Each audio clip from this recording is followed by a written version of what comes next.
Indian super league football മൂന്നാം പതിപ്പിന് ഇന്ന് ഗുവാഹത്തിയിലെ ഇന്ദിരാഗാന്ധി അത്ലറ്റിക് സ്റ്റേഡിയത്തിൽ കിക്ക് ഓഫ്. വർണ്ണാഭമായ ഉദ്ഘാടന ചടങ്ങുകളാണ് ഐഎസ്എല്ലിന്റെ മൂന്നാം സീസണിന് വേണ്ടി ഒരുക്കിയിരിക്കുന്നത്.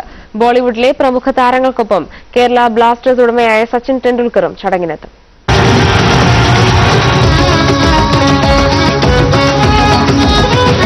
മുൻ വർഷങ്ങളെ പോലെ ഇത്തവണയും പ്രൗഢഗംഭീരമായ ചടങ്ങുകളാവും ഐഎസ്എൽ ഉദ്ഘാടനത്തിന് ഉണ്ടാവുക. വടക്കു കിഴക്കൻ സംസ്ഥാനങ്ങളുടെ സാംസ്കാരിക തനിമ വിളിച്ചോതുന്ന കലാരൂപങ്ങളാകും ഹൈലൈറ്റ്. ചടങ്ങിന് കൊഴുപ്പേകാൻ ബോളിവുഡ് താരങ്ങളായ അലിയ ഭട്ട്, ജാക്വലിൻ ഫെർണാണ്ടസ്, വരുൺ ധവാൻ തുടങ്ങിയവരും എത്തും. അരമണിക്കൂറിലേറെ നീളുന്ന ഉദ്ഘാടന ചടങ്ങുകളിൽ ബോളിവുഡ് താരങ്ങൾക്കൊപ്പം 500-ലേറെ കലാകാരന്മാർ അണിനിരക്കുമെന്നാണ് അറിയുന്നത്. ഉദ്ഘാടന ചടങ്ങിൽ കേരള ബ്ലാസ്റ്റേഴ്സ് ഉടമയായ സച്ചിൻ ടെണ്ടുൽക്കർ ഉൾപ്പെടെ മറ്റ് ടീം ഉടമകളും പങ്കെടുക്കും. വൈകിട്ട് 5:30-ക്ക് ശേഷം നടക്കുന്ന ഉദ്ഘാടന ചടങ്ങുകൾ 6 മണിയോടെ ടെലിവിഷനിൽ സംപ്രേഷണം ചെയ്യും. Sports desk, Asianet news. വൈകിട്ട് 7-ന് കേരള ബ്ലാസ്റ്റേഴ്സും ആതിഥേയരായ നോർത്ത് ഈസ്റ്റ് യുണൈറ്റഡും തമ്മിലാണ് ഉദ്ഘാടന മത്സരം. കഴിഞ്ഞ സീസണിലെ മോശം ഫോം അടഞ്ഞ അധ്യായമാണെന്ന് ബ്ലാസ്റ്റേഴ്സ് പരിശീലകൻ സ്റ്റീവ് കോപ്പൽ പറഞ്ഞു. ബ്രഹ്മപുത്ര നദിയേക്കാൾ വേഗത്തിൽ ഫുട്ബോൾ പ്രേമികളും ഗുവാഹത്തിയിലേക്ക് ഒഴുകിയെത്തുന്നു.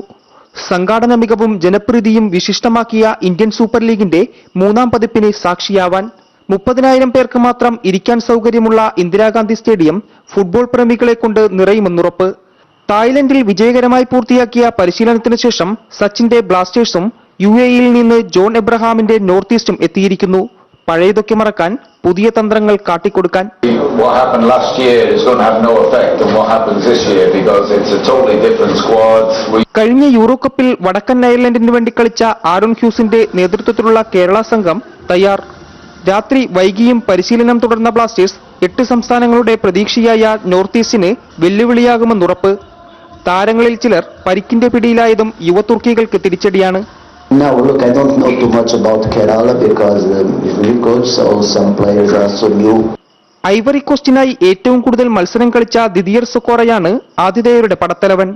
വൈകുന്നേരങ്ങളിൽ കാർമേഘം മൂടി നിൽക്കുന്ന ഗുവാഹത്തിയിൽ മഴ ഉദ്ഘാടന ചടങ്ങിന്റെ ശോഭ കെടുത്തിയേക്കുമെന്ന ആശങ്കയുണ്ട്. ബോളിവുഡ് താരങ്ങളായ ആലിയ ഭട്ടിനും ജാക്വലീന ഫെർണാണ്ടസിനും വരുൺ ധവാനുമൊപ്പം 500 കലാകാരന്മാർ ഉദ്ഘാടന ചടങ്ങിൽ നൃത്തവിരുന്നൊരുക്കും. 8 ടീമുകളുടെ 8 വേദികളിലായി ആകെ 61 മത്സരങ്ങൾ. ഇനിയുള്ള 79 ദിവസങ്ങൾ ഇന്ത്യൻ ഫുട്ബോളിന്റെ വസന്തകാലം. ഗുവാഹത്തിയിലെ ഇന്ദിരാഗാന്ധി അത്ലറ്റിക് സ്റ്റേഡിയത്തിൽ നിന്നും വിപിൻ മുരളിക്കൊപ്പം മുഹമ്മദ് കൗസർ, ഏഷ്യാനെറ്റ് ന്യൂസ്. പൂർവാധികം ശക്തിയോടെയാണ് തിരിച്ചു വന്നിരിക്കുന്നതെന്ന് ബ്ലാസ്റ്റേഴ്സ് താരം മൈക്കിൾ ചോപ്ര. കേരളത്തിലെ ഫുട്ബോൾ ആരാധകർ ഇംഗ്ലണ്ടിലെ ആരാധകരെയാണ് ഓർമ്മിപ്പിക്കുന്നതെന്നും ചോപ്ര ഗുവാഹത്തിയിൽ ഏഷ്യാനെറ്റ് ന്യൂസിനോട് പറഞ്ഞു. ISL ആദ്യ സീസണിൽ കേരള ബ്ലാസ്റ്റേഴ്സിന്റെ ദുരന്തമായിരുന്നു ഇംഗ്ലണ്ടുകാരൻ മൈക്കിൾ ചോപ്ര. മോഹവില നൽകി കേരള ടീം സ്വന്തമാക്കിയ ചോപ്രയ്ക്ക് ടൂർണമെന്റിന്റെ തുടക്കത്തിൽ തന്നെ പരിക്കേറ്റ് പിൻവാങ്ങേണ്ടി വന്നു. രണ്ടാം സീസണിലെ ലേലത്തിൽ ആളില്ലാ ചരക്കുമായി. ഒടുവിൽ ബ്ലാസ്റ്റേഴ്സിലേക്ക് രണ്ടാം വരവ്. തായ്ലൻഡിൽ നടന്ന സന്നാഹ മത്സരങ്ങളിൽ ഗോളുകളടിച്ച് വരവറിയിച്ചു മുൻ ന്യൂകാസിൽ താരം. We know it's going to be hard work and we know there's a lot of tough teams out there and we've got to go and we've got to be prepared properly and we're ready to go Saturday. Team management അർപ്പിച്ച വിശ്വാസം കളഞ്ഞുകുളിക്കില്ലെന്നും മികച്ച പ്രകടനം പ്രതീക്ഷിക്കാമെന്നും ചോപ്രയുടെ ഉറപ്പ്. മടങ്ങിവരവിൽ Blasters ആരാധകർക്ക് നന്ദി അറിയിക്കാനും ഇന്ത്യയിൽ കുടുംബവേരുള്ള ചോപ്ര മറന്നില്ല. The best football fans in India, the passion and it reminds me of being back home in England.